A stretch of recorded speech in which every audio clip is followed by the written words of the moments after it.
Hello and welcome to another episode of Literary Gladiators, the show where we discuss and debate literature in all of its forms. If it's written work, it's game. Let's meet the panel. Hi, I'm Larry. Hi, I'm Cyndi. Hi, I'm Sarah. And I'm Josh. And Cyndi, it's nice to have you back here after a few weeks. Good to be back. And Larry and Sarah were here last week. We were talking about the color red. Yes. Today we are going to be talking about a central character with Asperger's syndrome, or someone that is on the ASD spectrum. That work is Napoleon in Exile. It is a play that was written by Daniel Reitz. The discussion starter that I have for this is, in this short play, Corey is a 25-year-old man with Asperger's that spends most of his days playing Minecraft, eating, drinking, and loafing around, leaving much of the general chores to his mother, who has just been diagnosed with cancer. She approaches Corey and engages in a conversation about how there will come a time where he will have to care for himself, perhaps sooner rather than later. How would you describe Evelyn, Corey's mother's relationship and ability to communicate with her son? And on the topic of Corey, how accurate do you believe his Asperger's is depicted? I think that Evelyn and her son's relationship is very good. I think that she's trying to be the best mother that she can to Corey, and that Corey in his way is trying to be the best son, or just to be, what he's trying to be the best son that he can. I think he is limited by his condition into understanding certain aspects of reality, and is therefore kind of shy about exposing himself to those aspects, right, where people might not like him, so to speak, or trying to come to grips. Like the thing that comes to mind, right, is his mom, or he's talking about when he had the job at the nursing home. Hospital. Is that the hospital? Nurse's assistant. He doesn't understand why he was let go from that job, and the story doesn't really give us too much except for what his own feedback is, and what his own interpretation. His perspective is that he was having issues with social interaction with the other workers. Like he says, what the social interactions have to do with that kind of job. From his perspective, he seemed to be doing a pretty good job. Yeah. Especially because could very well have had sensory issues, having to deal with the odors and the fluids coming from the senior. Because if you want to take a general person and see that they are uncomfortable around those things, with someone that's neurodivergent, someone like him, there's a good chance that it's 10 times more. Yeah. And it was a very touching idea too, where he's talking about, the old lady with the dementia that he's, trying to interact with, and that nobody else would do that, but he did it, and yet he lost his job, so he doesn't understand why, what he did wrong, or why that doesn't work, and we don't really get a sense of, what he was like in that environment too much. Except for the fact that his mother thinks that a better fit for him would be something where he wouldn't have to interact with people at all, and that kind of thing. The issue she had is that he gave up so quickly, because once he lost that job, he didn't make the effort to jump into another job. And I think, like I said, I think that's because he's struggling to understand what went wrong at the last job. I think he's struggling to figure that out. His interest is Minecraft, and given the choice between making the effort to look for a new job and engage in hours of Minecraft, he would go with the Minecraft. This play does a good job depicting his really engaged interest, and then his engaged interest in the way that he sees himself operating. One of the major traits of somebody with Asperger's is having these very extensive and almost one-sided conversations without the thought of what the other person might be thinking. Yeah, I thought it was very well told. I mean, it was very well demonstrated. She clearly has a good grasp of her son's condition and loves him dearly. And you can see that he loves her equally. And he struggles because he's not quite where he can really connect. And he's trying very hard. But he likes his game. It's his comfort.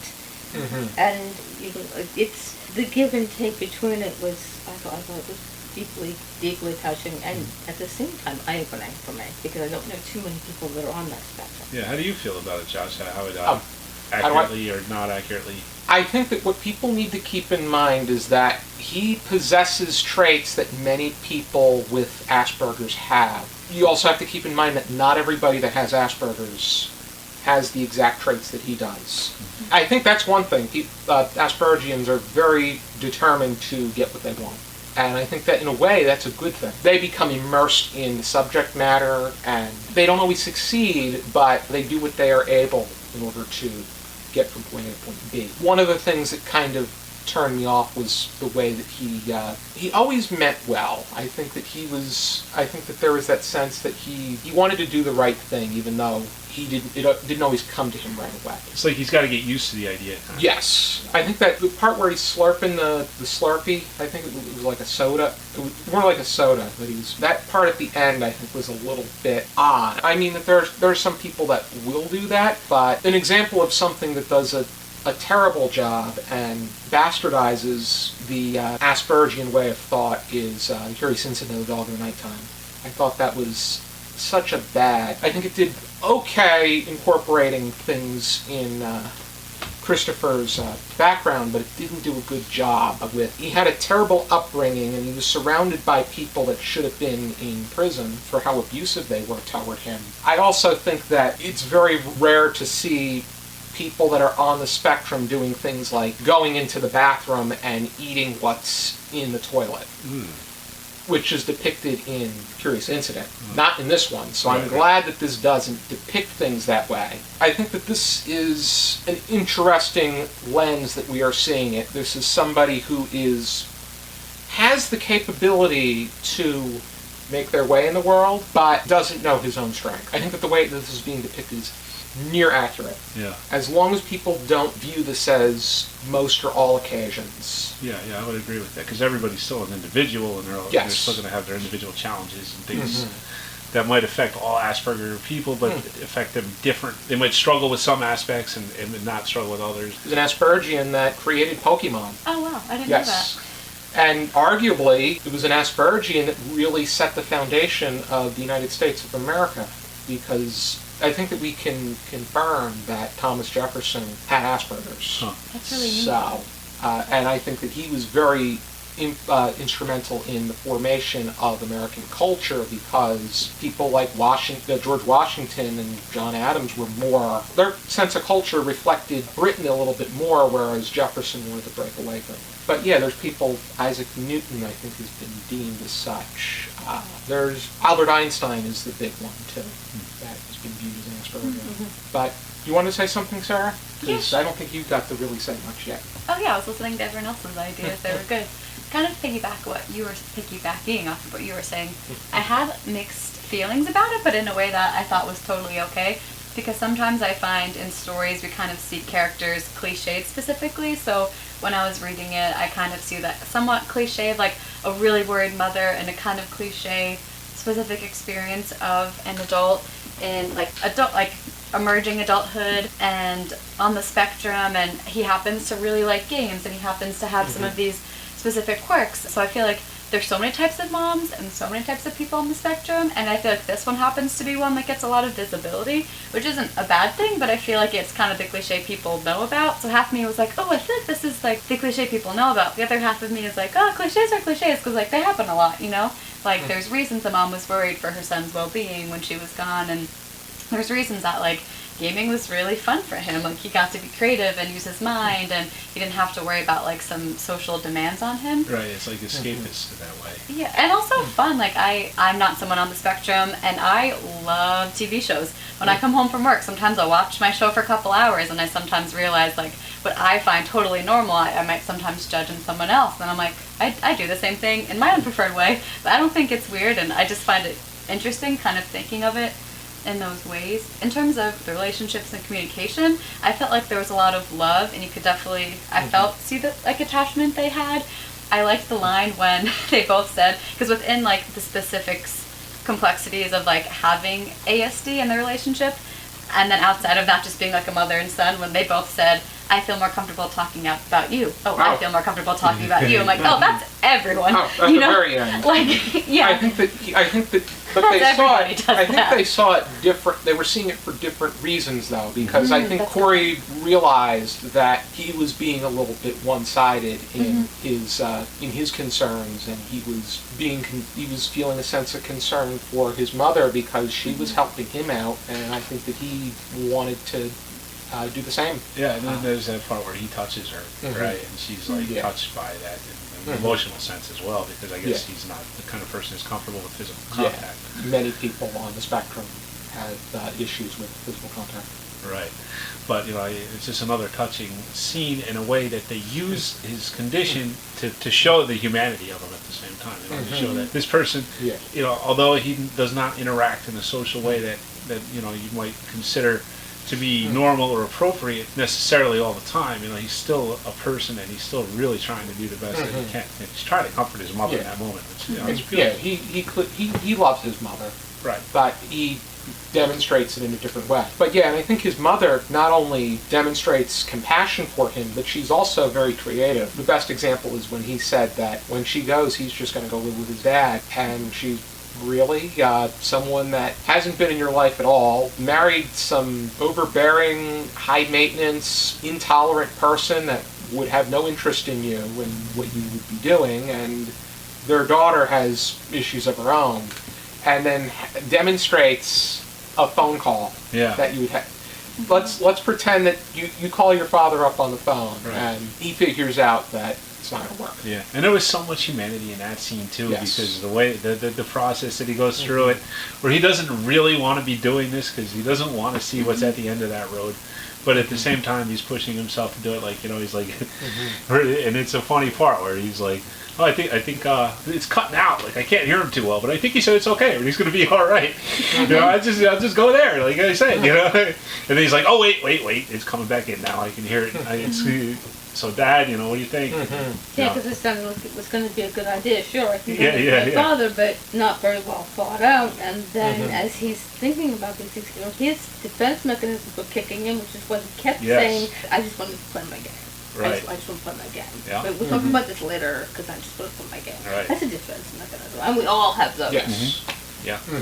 And I mean, if you think about it, this kid's whole worldview kind of, is being shaken very, his support system is, that's a tough thing to deal with, is to realize that your support system is going, not be there for you forever in the way that it is right now. And, he's coming to terms with that throughout this piece, So you were talking about when he's slurping the soda at the end, and I think that he's still trying to figure out, wow, so much has just changed. What do I get to keep that I can have comfort in? And that's one of the things that is like slurp my soda. Just trying to come to terms with what parts of the world are going to remain the same, what parts are going to change, what parts are going to still. The fact that he has the soda with him, just a technical thing. Have it on the side. And then when you're done reaching out to your mom, go over by the computer where you left the soda and have a drink of the soda. I think it works though as a device. Again, it shows his humanity. I think in a way. I really like this. Yes, I like this as well. There was something that Would you mind if I say something real quick? Go right ahead. Yes. It was about that specific scene that I really liked when he said his plan was to live with Dad, and then I felt like his plan was that very logical. Oh, it makes sense. If my mom dies, I'll live with my dad. And that was his kind of logical, analytical, that's what just makes sense. And then Mom was coming from your dad kind of stinks, he didn't take care of you. And I like that, because in that moment I feel like so often we'll kind of, I guess the perspective of when you're relationally aware and you kind of see someone's flaws and they're not going to help you. But I kind of appreciate his somewhat analytical, rigid view, because I feel like it almost reveals the grief of his dad should have wanted to help him, Yeah. And what we see is it was not a well thought out plan. I think he was right. His dad should have been if my son needs a place to stay. I sometimes appreciate that with people with more analytical, logical, some might call rigid views, because I think sometimes there's a truth and oh yeah, that is how it should be. You're right. I wish it was. I think it shows a sense of cowardice on the father, too, because he should have at least made an effort to be in his son's life. Oh, yeah. Absolutely. And also, I think it also reveals that his father is somewhat of a man-child himself. Marriage should be an equal partnership, but the fact that he allows his wife to control what he does and prevent him from seeing his son, which... having a relationship with the son, nobody should ever get in the way between a parent and a child like that. The one thing that interests me that is actually accurate is the fact that he has clothes that he will wear for certain days of the week, which is a trait for people with certain neurodivergent conditions. That was something that stuck out as well as being accurate. The fact that when he realized that he should be the one doing his own laundry and gets onto that, the question is, will he follow through? But I think there's a lot of questions, and I think that's the way that this is meant to be, is what will happen beyond the text. you would hope that he's going to take the strides, take the security position, which seems like the perfect job for him because he only really has to tend to people the first hour, maybe 2 hours, and then he spends 6 hours Playing Minecraft. Minecraft on the computer, Yeah. getting paid for it. Yeah. And then that was good too that his boss would be sympathetic, right? Because he's got somebody in his family. I forget what they said exactly. Because maybe his nephew Yeah. was similar. Yeah. Good situation for them. So yeah, I mean, it was just a positive. So I have a question. Okay, maybe you would be able to discern a little better than me, but where on the spectrum would you say he was? That's a tough one. I wouldn't consider him on the highest end of functioning because there were things that he'd be able to do better. The lower end is somebody that really can't communicate. If you're using the entirety of autism, the lower end is someone that really cannot communicate and verbally, but they do have certain traits that they do incredibly well, kind of like Raymond Babbitt from Rain Man, where he really doesn't communicate well aside from very short sentences. He's good at playing Jeopardy, and if you drop pickup sticks on the floor, you'll know exactly how many of them are there. I think even he would not be on the lower end. The lower end is, actually, lower end, probably the best example would be if you ever watch the finale of St. Elsewhere. Ed Flanders' character's son, who is holding the snow globe. That would be an example of the lower end. The higher end would be people like Dan Aykroyd, Peter Tork, but not just celebrities too. People that I know, I would say, are on that end. Some of my friends that are Aspergian. I wouldn't even know you had it if you didn't tell me, so that's where I'm coming from. I would like to say, too, that it's hard to say, right, because he could grow, right? Like, I mean, he's not done growing yet, so, maybe he will be able to become even more integrated into society as he has that ability, and I think he would be willing to take that track. Yeah. And I think that I think that's the tough thing about measuring people. There are some people that they have certain challenges that they can only go so far, but there are so many others that it's just a matter of being able to have the right background and the right motivation and the right intuition to be able to go for it. I think that's the human spirit, right? And, yes, and I think everybody has the ability to possess the human spirit. Yeah, push and reach your potential, right? Become the best version of yourself you can be. Possibly, yes. So, do we have any final thoughts about the play? I really liked it. I want to say that there's a radio play that's available on YouTube, and it's definitely the writer, is there. He gives an interview after it. I'll try to remember to give you the link so you can put it in the description because it's really well acted, really well done. I think I listened to that one. Yeah, it's like so. Yeah, and so This play or a different play? No, this one. Oh, okay. Yeah. I would like. I would be something to check it. I would like to check that out, and I'd be interested in watching it on a good circumstance. Like I said, it's a radio play, but the writer's right there with it. So, yes. So he definitely approves of this production of it and everything. So yeah, it's worth checking out. And I gotta say, after reading and listening to that, I might know what's gonna happen next. I read it right in one sitting. I mean, it's a short play, but I just flowed right through it, and it was nice to be able to read something like this alongside things that are a little bit more challenging to get into and immerse yourself into. This is probably the best work we've discussed within the last X amount of weeks, so pretty happy about that. Me too. Another thing that interests me is learning about what interests people have, particularly those on the spectrum, because many of them will have something that they are very interested in, a topic. They may be into presidents or Greek mythology or a TV show that they really enjoy, a comic book franchise. They may be into drumming.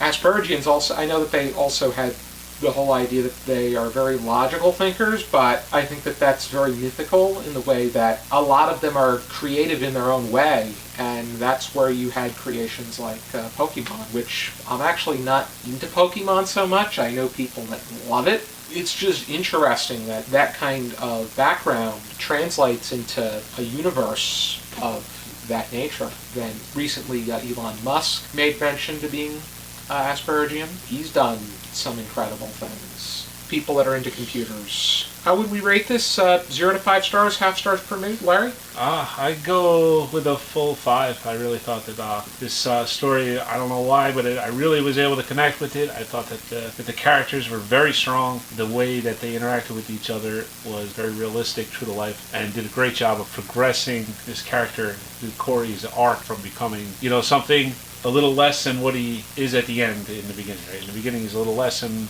what he is at the end. I think we see definitely that he takes a step forward, and it's done in a subtle way, but it really comes off great. It really comes off really well. Mm-hmm. It's an emotional piece. It got to me, so yeah, I'm going full 5. It was the best thing I've read in a while. I'd go with a 5 as well because it's a hook. It's a hook. I gotta know what happens next.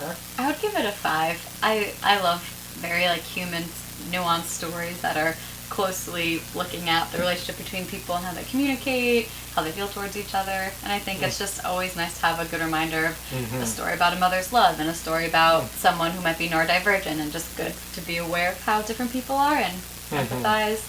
One little thing I want to say, I appreciate about him because when he would make his points, I think sometimes if you're not on the spectrum, your first reaction would be like, no, that's wrong. But then if you really listen, like when he got fired for not being as social, but really he might have just not been as talkative, and he did say, ask someone how her bear was doing, and I was like, yeah, why did he get fired? That didn't make sense, So I like really hearing his point, because you're like, yeah, I'm with you, buddy.